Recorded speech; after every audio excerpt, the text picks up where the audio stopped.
Hey everybody, Jamie Starr here for the New World News Network. I just wanted to do some updates. I recorded a video last week, right as I was coming down with a sore throat that turned into a day of just migraines, and so I was under the weather for a week. But part of the reason why updates on this channel have been so sparse is because every time I turn around, I'm hit with two strikes. And it just, I don't know if they're switching up the algorithm or what they're doing to make this happen, but, and they're timed. So what keeps happening is I keep having it where it's like channels in good standing, and then it's like two strikes. If you get one more, you're gone. And then I wait for them to go away, and then something else where it's like two strikes. We found this video and that video, and it's always stuff from the past, never anything recent. It's always like me and Paul talking about an Islamic terrorist attack 5 years ago. Um, so it's just very troubling, and it just has me in this constant state of like, well, let's just wait for this to pass. And so anyway, um, what are some updates? Content wise, I've been talking here and there with Dr. Karlin Borisenko. Most people probably would know her from the Rubin Report or various debates on CRT. As I've even told her, it kind of took me a little bit to warm up to her. I didn't really know what she was offering that other people didn't seem to have. She has a background in mental health. I do find that interesting. But lately, she really seems to be a bit of a spitfire, firebrand, kind of cut through the bullshit. I'm not letting you sleazy lawyers play your lawyery games. So, fan of that. Also, Martina and Jack have moved to the area, so they're probably like an hour or two away from me. So presumably there'll be some content with me and them. They want to hang out. I want to make videos. I'm hoping we can do those at the same time. So that's really exciting. Me and Jack have discussed working together and doing some stuff together for years as well. So there's all that going on. There's stuff with my music career. I've had a few tracks submitted to Timberland. None of them have gone very far. But the industry is like that. The music industry is like that. There have been a million and one sad girls making sad girl in their bedroom music, and then Billie Eilish breaks through, and then suddenly all the industry wants is sad girls making sad girl music in their sad bedroom stuff. And that's just the way it is. I have friends that try to do this whole sync music, music for TV, music for shows, and all of that. And it's very like, you always gotta be one step behind the curve. Like, they have to point to someone and say, that's what we want. And it's like, until they have that thing to point to, you could be doing it and they won't want it until there is a mainstream example of it. So anyway, um, that's what's been going on. I am working on launching another social media project for tied into my one job, the supplement job. I think that is going to do a lot more than talking about the news and politics, especially considering my background in mental health, nutrition, my boss's background in wellness, um, supplements. I forget his actual area of study, so that's why I'm kind of talking around it rather than saying it outright because I don't want to say the wrong thing. But my boss has he's built $1 million supplement company from the ground up. Great guy, really engaging. I mean, if I had my way, I would just sit him down in front of a camera for like 3 hours a week, and I could just make this thing go. He's trying to be very strategic and crafty about it, and um, my angle at it is, it's something a lot of my friends have noticed I'm able to do with music, where I'm able to take their essentially jams and sort of whatever, and cut it up and sample it up and turn it into a song. So I think that's part of the issue where me and my boss aren't really on the same page, is I haven't really shown him yet that, like, listen man, you can give me an hour and a half of you babbling and I can cut it down to like an hour of you seeming like you're talking on point about a specific issue. Like there's a lot that can be done in editing and things like that that aren't like deceptive or manipulative, but can just make things, trim the fat off stuff. So there's that going on. There's also a friend of mine came into a decent supply of computers from schools, from TV networks, and so we're in the process of seeing what parts we have, what do we need to make everything working, this and that. So it's looking like by the end of that, I'm going to end up with a machine just for video editing, processing, and stuff like that. So that will be great because then I can actually do intro videos, ending videos, all sorts of cuts and edits and everything, and not having to worry about bogging down my computer that I use for all of my audio production and everything else. And so, I mean, that's going to be great because it's not like I don't have a bunch of computers. Like, I mean, even within arm's reach, I have, you know, my significant other's gaming laptop that I have to fix up. I have my portable little production tablet thing. I have my new Android tablet. Like, I mean, it's not a matter of not having devices. Those devices I can do little specific tasks on, but this is going to be like a beast that can handle video processing type stuff. So that's very exciting, especially again if I'm going to be starting this project with my boss. And I'm my guess is by the end of it, video presentations are going to be a big part of it. I know there's a sort of philosophy and lifestyle we're going to be looking into how to translate into a product. And I think in this day and age, going the video route is far better than going the book route, basically. So those are all the updates on my end with everything that's going on. Still working on my album. I have a Tom McDonald remix for his new track. I'm going to try to get it out before Friday because I'm worried he's going to put out another new song. So I'd rather do it while it's the number one song in the country. It's 85% there, so I might even finish it up after this video. One of the things I did want to bring up though is because I've been watching these YouTubers all of yesterday, Sitch and Adam, and they've been debating the same people about critical race theory that I saw on Gothic's channel with the Karlin Borisenko debating them and stuff like that. And I had a couple thoughts because we see this retreat into the whole idea that critical race theory is a legal field. Oh, it's just a legal field. It's not taught in your kid's school and everything like that. And that is a lie. But the question I'm sort of wondering at this point is, do we sort of give them that and just leap right past it then? I mean, that's because, one of the things that I've complained about for a while now is that our entire society is run by a bunch of senile lawyers.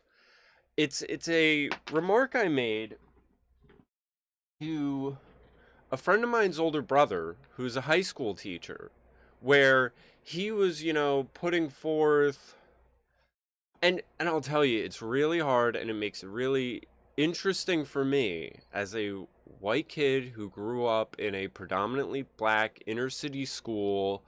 I mean, to think niggas in the hood want all of these lawyers developing theories about their status in life and all, like, no one cares. No one has time. I mean, this whole realm of conversation is only happening in these privileged law schools, basically.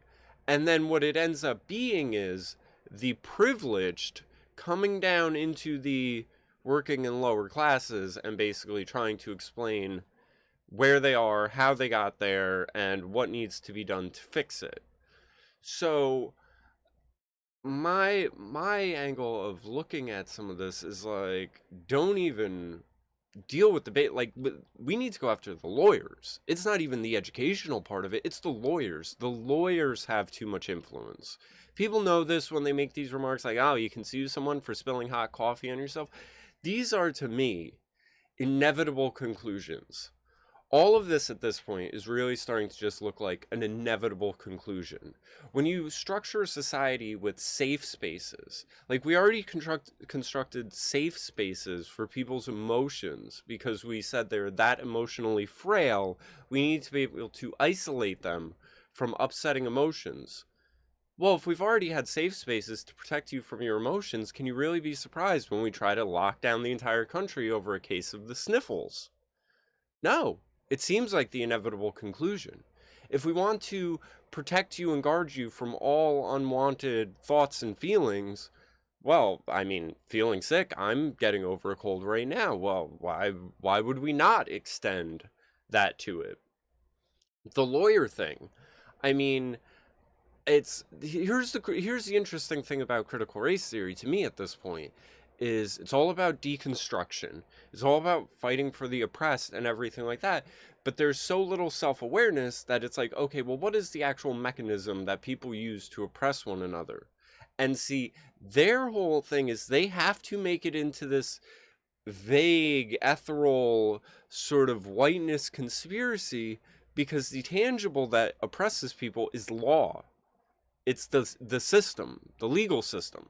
Like when, and people don't really look at it like that. But back to what I was saying, the friend of mine's brother, who's a high school teacher, was basically talking about how, you know, I mean, the whole school I went to seems to really have a white savior complex at this point, and they really can't afford to because every other year it's like the school's about to go into receivership. But he's like, the toughest thing I have to do is prepare my children for the struggles they'll face with the racists that are out there and this and that. It's like, dude, you live in New York.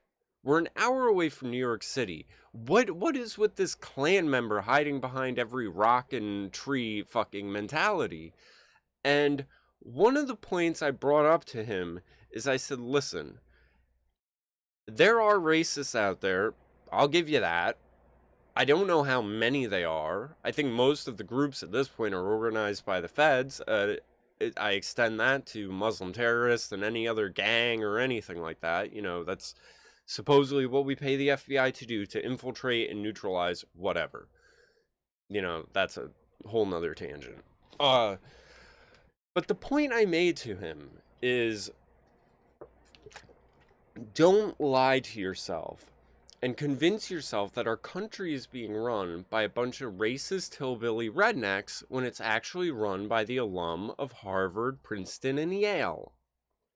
That's just all there is to it. If you want to say our country has these big systemic problems, who are the people running our country? Well, they're the Ivy Leagues. Well, what do the Ivy Leagues all have in common? This is a very, I guess it's what the critical race theory thing is doing, but they're just looking at the surface level and being like, oh, well, they all happen to have the same skin color. That must be it. It's like, no, how about they're all lawyers? Let's make that it. I wonder just in Congress, if you take a real breakdown of who had what job and coming into where and this and that, the whole idea of Trump being an outsider, well, yeah, he's an outsider because he's a lawmaker that didn't go to law school to get into this position. Like, I think lawyers making law is the biggest conflict of interest there is. I mean, that's just all there is to it. It'd be like putting construction workers in charge of building permits. You know, if the construction workers were in charge of issuing building permits, there would not be a building permit that gets turned down because their MO is giving the construction companies work. So that's an issue I have just been trying to hit on, and whether it's my talks with Carlin or various other people, like I try to just keep hammering this point, being like, listen, yes, CRT is a problem, and yes, all of these other, but the problem is the lawyers. It is the legal system. Again, most people don't view things like this. I've told this story a million times. The thing that pushed me into being a libertarian is when me and my uncle spent a weekend building this rinky-dink pop-up plastic tool shed in our backyard that could have got blown over in the rain 2 days ago. And 2 days later, the city comes and gives a permit and says, you didn't get our permission to build this. That's the legal class oppressing people and telling them, well, actually, your property isn't your property because, yeah, it's your property and you have to pay for it, but we've constructed these coding, zoning, regulations, and this and that. And, well, safety, you don't want people building houses that burn and all. Yeah, whatever. I get it to some extent, but when we are in this mindset of everything needs to be torn down and deconstructed, the only thing I don't see these people aiming at is the legal system. And the legal system, now they'll point at the outcomes. They'll point out the outcomes, but they want the superstructure in place because that's what gives them their power. They're not targeting the bar association. They're not, I mean, someone who I think would be really interesting to talk to this actually would probably be Mike Cernovich, because he has a legal background, and I'm sure, whether it's him or Barnes and all of these other people, like, I would really like to have a sit-down interview with them and just ask them, like, why are we aiming all of our vitriol at the academics for teaching this or this and that? They're all saying it's a legal issue. Well, I already have a laundry list of problems with lawyers and the legal system and the systems they've constructed that we all live under. They're the ones that are doing this. The teachers aren't. Like, here's one of the interesting things about critical race theory that I keep seeing. You will keep seeing people say, it's not being taught in schools. It's, an academic, lawyer, blah, blah, blah, the talking point that's been put out there. And then if you look at the job titles of the people who say it, it will be like the Equity and Inclusion Policy Director for ages K through 12.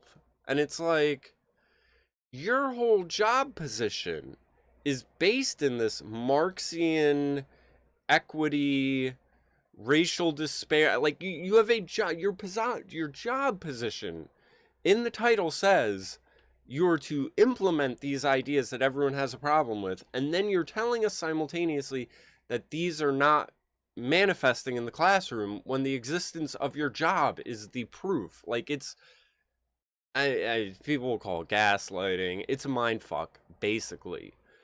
But that's the problem. The policy advisors, the policy makers, the this and that, the lawyers are the problem. And at this point, if there's any group whose power needs to be scaled back, it's the lawyers. I mean, they are the ones that make the barrier to entry for any job or anything. Like, who are the people setting the regulations? And again, I understand, I'm not saying put the construction workers in charge of the building permits, but that's where we are in terms of the law and the legal system and everything like that.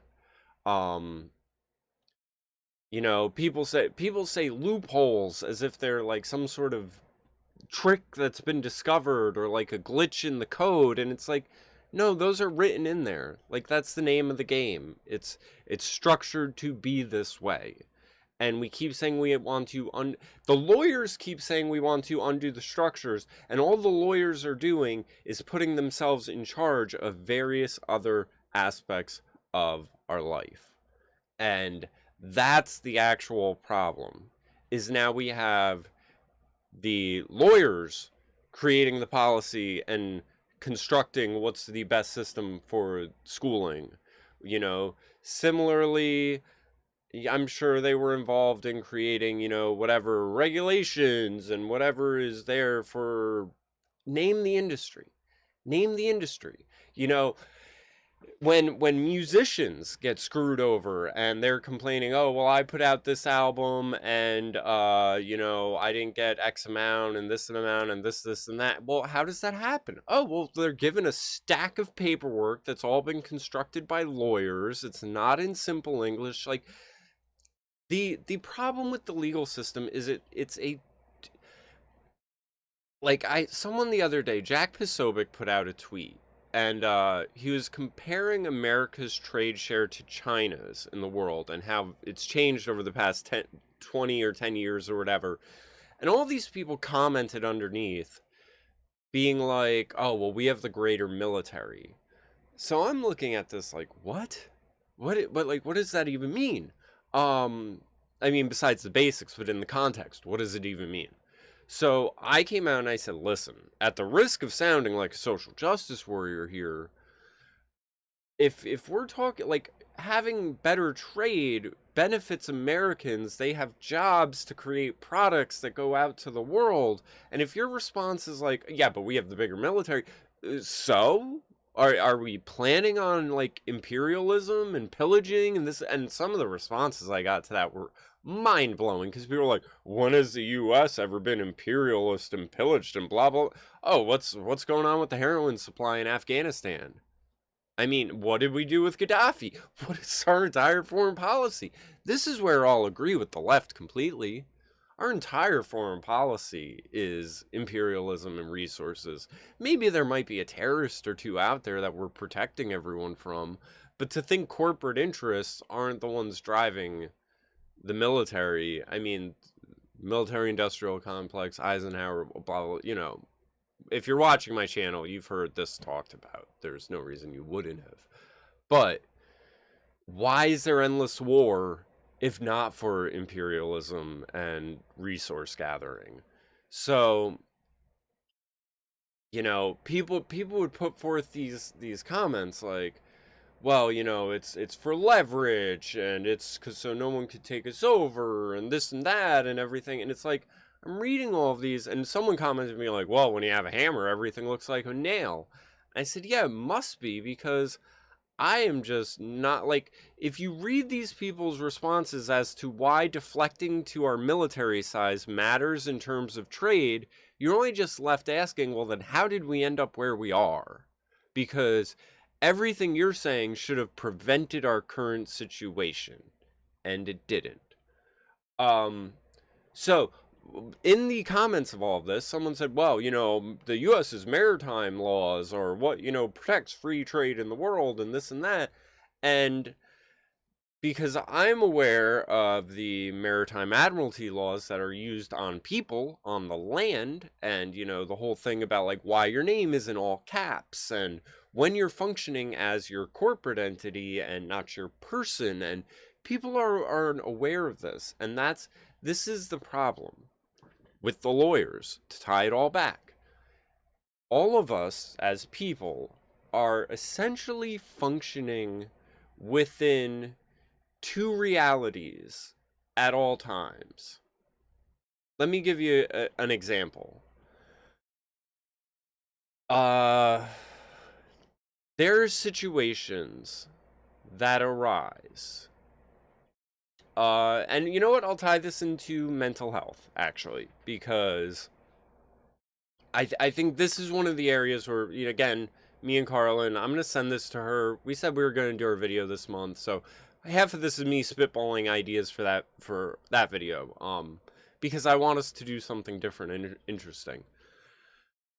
There were numerous times when I was working at the mental health facility as a peer, and there were people who would make requests, and legally, liability wise, there were things people would ask. Can I sleep in the common area?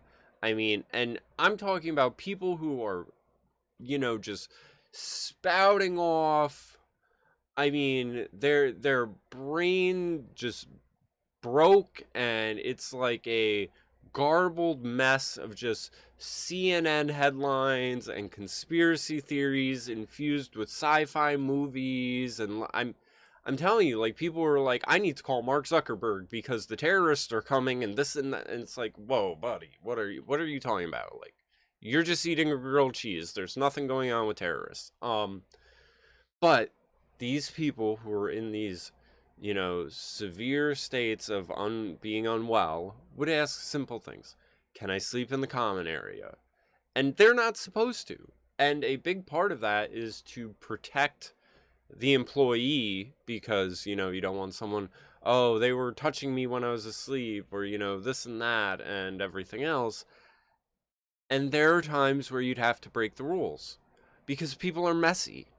And we can't construct all of these, boxes and basically be like, oh, well, you're here for this issue, so you have to be in this box. The treatment has to be defined by this box. And this is one of the big problems in the medical industry with the way the lawyers have taken over everything, is because, it's, oh, well, if you have this illness, if you have COVID, we can't use X treatment, Y treatment, because,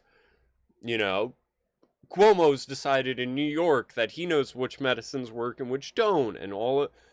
So that's what I'm getting at, is the lawyers are the ones constructing the obstacles, constructing the rules, and making it all this way. I mean, why is the federal government so overblown? Like, I'm just saying, if you look at the background of whoever has constructed these systems, all the systemic issues, it's always the lawyers. Always, inevitably. So I don't understand why, and I know I'm the one who says academia is the enemy all the time, but it's not just them. It's them and the lawyers. It's the teachers and the lawyers. And I think people are in this two states of reality at all times where they're operating within normal human rules. The spilling the hot coffee on yourself is an example. In normal reality, someone orders a hot coffee, they spill it on themselves, and you say, that sucks, you're an idiot. If it's a real bad burn, go to the hospital and get help. But you wanted a hot coffee, this is what hot coffee looks like.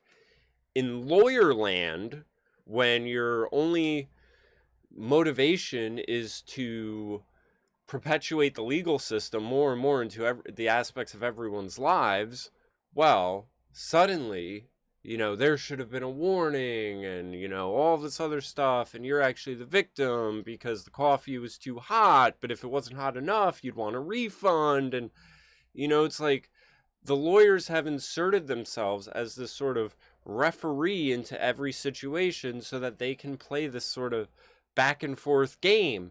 And one of the things that people don't realize, that it's kind of hidden in all the language, is, the court thing. Well, what goes on in a court? Basketball, and it's bring the ball from your side to the other side. Tennis court, same thing. Bring the ball to the good side to the other side.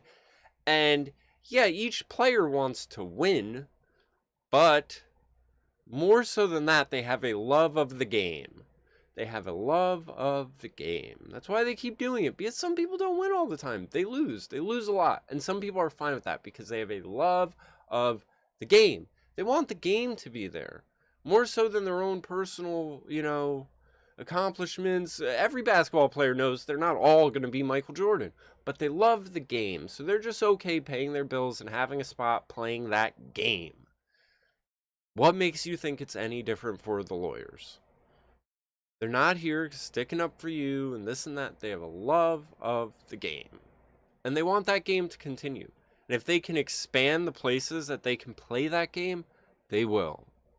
So, this has already gone longer than I originally intended, but I kind of wanted to get that off my chest because I do think, to some extent, a lot of this is the death throes of all of this. Again, I think the internet has made a lot of these people's jobs obsolete. Um, the whole critical race theory thing and all, we're so wrapped up in people's skin colors. Most people do their interacting online, and you don't even have to use your real fucking picture to do that. So it's really like, wait, you're way too late on this one. Record labels, smart contracts are going to be worked into the files eventually. I mean, this whole idea of every job and everything you're doing in your tax code and like requiring a mountain of paperwork and these TOSs, and it's all got to go.